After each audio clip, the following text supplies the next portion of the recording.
पहला प्रश्न, एक ही आरजू है कि इस खोपड़ी से कैसे मुक्ति हो जाए। आपकी शरण आया हूं।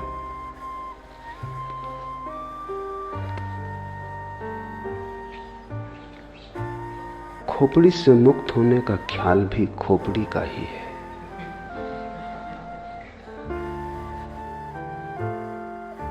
मुक्त होने की जब तक आकांक्षा है तब तक मुक्ति संभव नहीं, क्योंकि आकांक्षा मात्र ही, आकांक्षा की अभीप्सा मन का ही जाल और खेल है। मन संसार ही नहीं बनाता, मन मोक्ष भी बनाता है, और जिसने ये जान लिया वही मुक्त हो गया। साधारणतः ऐसा लगता है मन ने बनाया है संसार, तो हम मन से मुक्त हो जाएं तो मुक्त हो जाएंगे। वही भूल हो गई, वही मन ने फिर धोखा दिया, फिर मन ने चाल चली, फिर मन ने जाल फेंका, फिर तुम उलझे, फिर नया संसार बना। मोक्ष भी संसार बन जाता है। संसार का अर्थ क्या है? जो उलझा ले।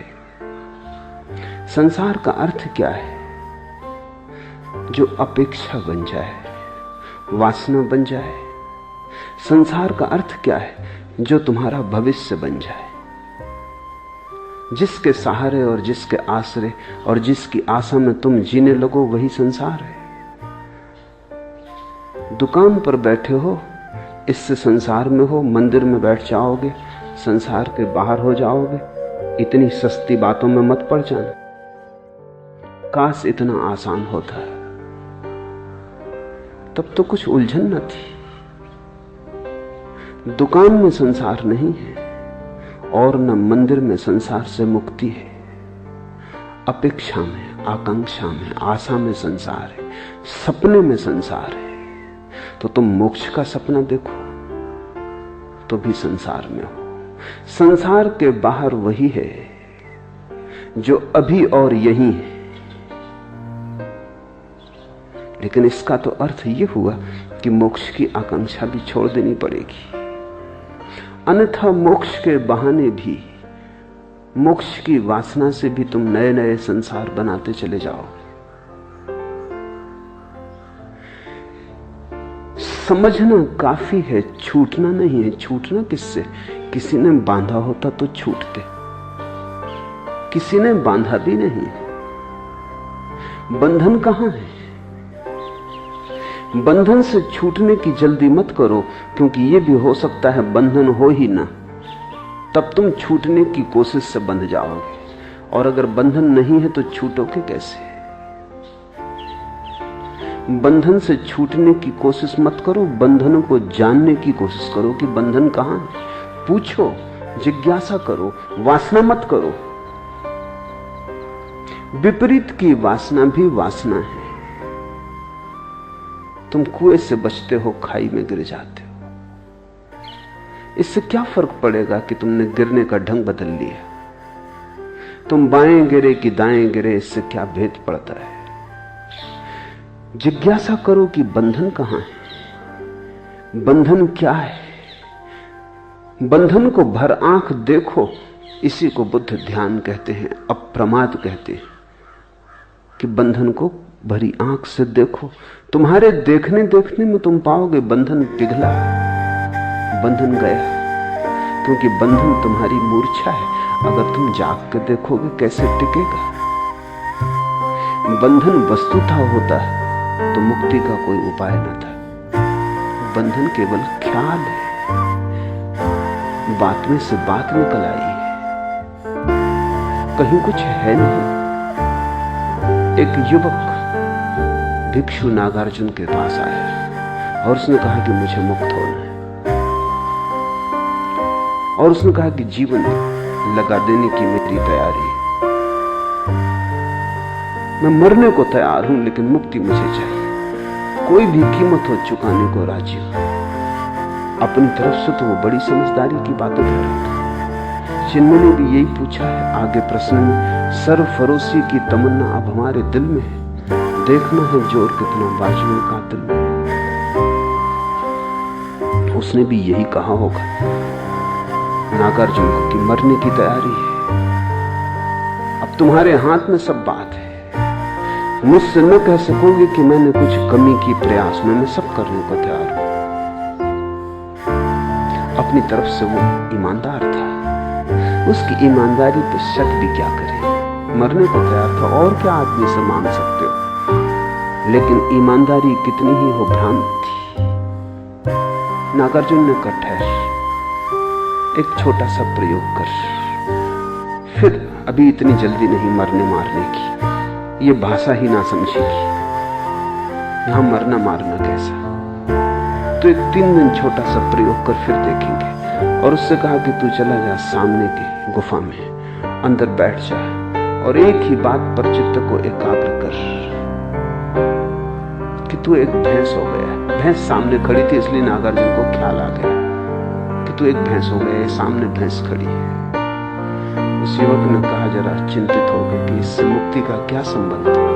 नागार्जुन ने कहा वो हम 3 दिन बाद सोचेंगे, बस तू 3 दिन बिना खाए पिए बिना सोए एक ही बात सोचता रहे कि तू भैंस हो गया है। 3 दिन बाद मैं हाजिर हो जाऊंगा तेरे। अगर तू इसमें सफल हो गया तो मुक्ति बिल्कुल आसान है, फिर मरने की कोई जरूरत नहीं। उस युवक ने सब दांव पे लगा दिया। वो 3 दिन न भोजन किया न सोया। 3 दिन अहिर्निश उसने एक ही बात सोची कि मैं भैंस हूं। अब 3 दिन अगर कोई सोचता रहे भैंस से, वो भैंस हो गया।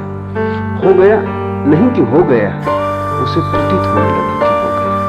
एक प्रतीति पैदा हुई, एक भ्रम जाल खड़ा हुआ। जब तीसरे दिन सुबह उसने आंख खोल के देखा तो वो घबराया। वो भैंस हो गया था, और भी घबराया क्योंकि अब बाहर कैसे निकलेगा। गुफा का द्वार छोटा था, आए तब तो आदमी थे, भैंस तो उसके बड़े सींग थे। उसने कोशिश भी की तो सींग अटक गए। चिल्लाना चाहा तो आवाज तो ना निकली, भैंस का स्वर निकला। जब स्वर निकला तो नागार्जुन भागा हुआ पहुंचा। देखा युवक है, कहीं कोई सींग नहीं, मगर सींग अटक रहे। कहीं कोई सींग नहीं, वो आदमी जैसा आया था वैसे ही है। लेकिन 3 दिन का आत्मसम्मोहन, 3 दिन का सतत सुझाव, 3 बार भी सुझाव तो परिणाम हो जाते हैं। 3 दिन में तो करोड़ों बार उसने सुझाव दिए होंगे। फिर बिना खाए बिना सोए। जब तुम 3 दिन तक नहीं सोते तो तुम्हारी सपना देखने की शक्ति इकट्ठी हो जाती। 3 दिन तक सपना नहीं देखा, जैसे भूख इकट्ठी होती है 3 दिन तक खाना न खाने से, ऐसा 3 दिन तक सपना न देखने से सपना देखने की शक्ति इकट्ठी हो जाती। 3 दिन की सपना देखने की शक्ति, 3 दिन की भूख में भी जितना शरीर कमजोर हो जाता उतना मन मजबूत हो जाता। भूख से शरीर तो कमजोर होता है, मन मजबूत होता है। इसलिए तो बहुत से धर्म उपवास करने लगे और बहुत से धर्मों ने रात्रि जागरण किया। अगर रात भर जागते रहो तो परमात्मा जल्दी दिखाई पड़ता है, सपना इकट्ठा हो जाता है। अभी इस पर तो वैज्ञानिक शोध भी हुई है और वैज्ञानिक भी इस बात पर राजी हो गए हैं कि अगर तुम बहुत दिन तक सपना न देखो तो हेलुसिनेशंस पैदा होने लगते हैं। फिर तुम जागते में सपना देखने लगोगे, आंख खुली रहेगी और सपना देखोगे। सपना एक जरूरत है, सपना तुम्हारे मन का निकास है, रेचन है। 3 दिन तक जागता रहा, सपने की शक्ति इकट्ठी हो गई। 3 दिन भूखा रहा, शरीर कमजोर हो गया। ये तुमने कभी ख्याल किया? बुखार में जब शरीर कमजोर हो जाए तो तुम ऐसी कल्पनाएं देखने लगते हो जो तुम स्वस्थ हालत में कभी ना देखोगे। खाट उड़ी जा रही, तुम जानते हो कि कहीं उड़ी नहीं जा रही, अपनी खाट पे लेटे हो, मगर शक होने लगता है क्या गया है तुम्हें। शरीर कमजोर है। जब शरीर स्वस्थ होता है तो मन पर नियंत्रण रखता है, जब शरीर कमजोर हो जाता है तो मन बिल्कुल मुक्त हो जाता है। और मन तो सपना देखने की शक्ति का ही नाम है। बीमारी में लोगों को भूत प्रेत दिखाई पड़ने लगते हैं, स्त्रियों को ज्यादा दिखाई पड़ते हैं पुरुषों की बजाय, बच्चों को ज्यादा दिखाई पड़ते हैं प्रौढ़ों की बजाय। जहां जहां मन कोमल है, और शरीर से ज्यादा मजबूत है, वहीं सपना आसान हो जाता है। 3 दिन का उपवास, 3 दिन की अनिद्रा, और फिर 3 दिन सतत एक ही मंत्र। यही तो मंत्र योग है। तुम बैठे अगर राम राम राम राम कहते रहो कई दिनों तक, पागल हो ही जाओगे। एक सीमा है झेलने की। वो 3 दिन तक कहता रहा मैं भैंस हो गया। मंत्र शक्ति काम कर गई। लोग मुझसे पूछते मंत्र शक्ति, उनको मैं एक कहानी कह देता। ये मंत्र शक्ति है।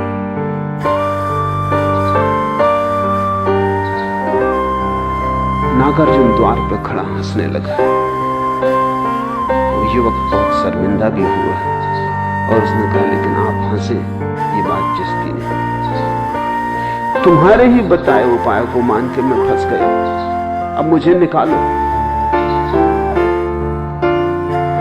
सींग बड़े, द्वार से निकलते नहीं बनता, और मैं भूखा भी, नींद भी सता रही। नागार्जुन उसके पास गया, उसे जोर से हिलाया तो थोड़ा वो तंद्रा से जागा तो उसने देखा सींग भी नदारत है, भैंस भी कहीं नहीं, वो भी हंसने लगा। नागार्जुन ने कहा बस यही मुक्ति का सूत्र है। संसार तेरा बनाया हुआ है, कल्पित है। संसार को छोड़ना नहीं है, जाग के देखना है। इसलिए जिन्होंने तुमसे कहा कि संसार छोड़ो, उन्होंने तुम्हें मोक्ष में उलझा दिया। मैं तुम्हें संसार छोड़ने को इसलिए नहीं कह रहा हूं। छोड़ने की बात ही भ्रांत है। जो है ही नहीं उसे छोड़ोगे कैसे? छोड़ोगे तो भूल में पड़ोगे। जो नहीं है उसे देख लेना, जान लेना कि वो नहीं है, मुक्त हो जाना। इसलिए बुद्ध ने कहा असत्य को असत्य की तरह देख लेना मोक्ष है, असार को असार की तरह देख लेना मोक्ष है। सारा राज देख लेने में ये तो पूछो ही मत कि खोपड़ी से कैसे मुक्ति हो जाए। ये कौन है जो पूछ रहा है? ये खोपड़ी ही है जो पूछ रही है। अगर इस खोपड़ी की बात मान के चले तो इससे तुम कभी मुक्त न हो पाओगे। जाग के देखो कौन पूछता है, गौर से सुनो कौन प्रश्न उठाता है। ये कौन है जो मुक्त होना चाहता है? क्यों मुक्त होना चाहता है? बंधन कहां है? और जिसने भी जाग के देखा वो हंसने लगा, क्योंकि बंधन उसने कभी पाए नहीं। जागने में कोई बंधन नहीं। इसलिए बुद्ध चिल्ला चिल्ला के कहते हैं प्रमाद में मत जियो, अप्रमाद जागो, होश में आ जाओ। और तुम कहीं भी गए नहीं हो, तुम वही हो जहां तुम्हें होना चाहिए। भैंस तुम कभी हुए नहीं, तुम वही हो जो तुम हो। तुम परमात्मा हो। इससे तुम रत्ती भर यहां वहां न हो सकते हो, न होने का कोई उपाय। हां, तुम भ्रांति में रह सकते हो। तुम अपने को जो चाहे समझ लो। मन शक्तिशाली है, तुम जो चाहोगे वही बन जाओगे। और जिस दिन भी तुम देखना चाहोगे उस दिन तुम दृष्टि बन जाओगे। दृष्टि मुक्ति है।